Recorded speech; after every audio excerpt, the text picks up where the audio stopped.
பாலிவுட்டின் குயினாக வலம் வந்த ஷில்பா ஷெட்டிக்கு கடந்த சில வருடங்களாக சர்ச்சைகளும் புகார்களும் செக் வைத்திருக்கிறது.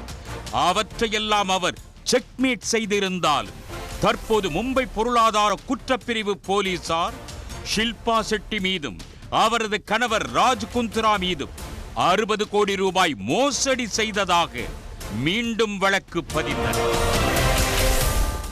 Best deal TV private limited என்ற ஆன்லைன் ஷாப்பிங் நிறுவனத்தில் ஷில்பா ஷெட்டியும் ராஜ் குந்த்ராவும் இயக்குநர்களாக இருந்துள்ளனர். இந்த நிறுவனத்திற்கு தொழிலதிபர் தீபக் கோத்தாரி என்பவர் 2015ஆம் ஆண்டிலிருந்து 2023 காலகட்டங்களில் ரூபாய் 60.48 கோடி பணம் கொடுத்துள்ளார். இந்த பணத்தை ஷில்பா ஷெட்டியும் அவரது கணவரும் தங்களின் சொந்த காரணங்களுக்காக பயன்படுத்தியதாக கூறப்படுகிறது.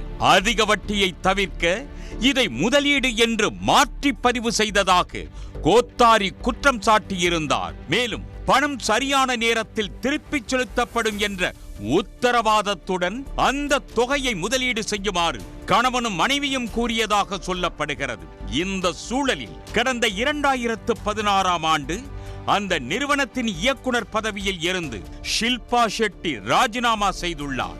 அதன் பிறகு அந்த நிறுவனத்திற்கு எதிராக ரூபாய் 1.28 கோடி திவால் வழக்கு போடப்பட்டுள்ளது. ஆனால் இது குறித்து தனக்கு தெரிவிக்கப்படவில்லை என்று கோத்தாரி குற்றம் சாட்டினார். இது தொடர்பாக ஜூஹு காவல் நிலையத்தில் கோத்தாரி புகார் அளித்தார். அதன் அடிப்படையில் தற்போது நடிகை ஷில்பா ஷெட்டி மற்றும் அவரது கணவர் ராஜ் குந்த்ரா மோசடி வழக்கு பதிவு செய்யப்பட்டது. இந்த வழக்கை மும்பை போலீசாரின் பொருளாதார குற்றப்பிரிவு போலீஸ் விசாரணை செய்து வருகிறது. இந்த நிலையில் மும்பை பாந்த்ராவில் செயல்பட்டு வந்த பாஸ்டியன் ஆடம்பர உணவு விடுதியை மூடுவதாக அதன் உரிமையாளரும் நடிகையுமான ஷில்பா ஷெட்டி அறிவித்துள்ளார். இந்த உணவு விடுதியில் இரவு நேர கேளிக்கைகளுக்காகவே பணக்காரர்கள் அதிக அளவில் கூடுவது வாடிக்கை.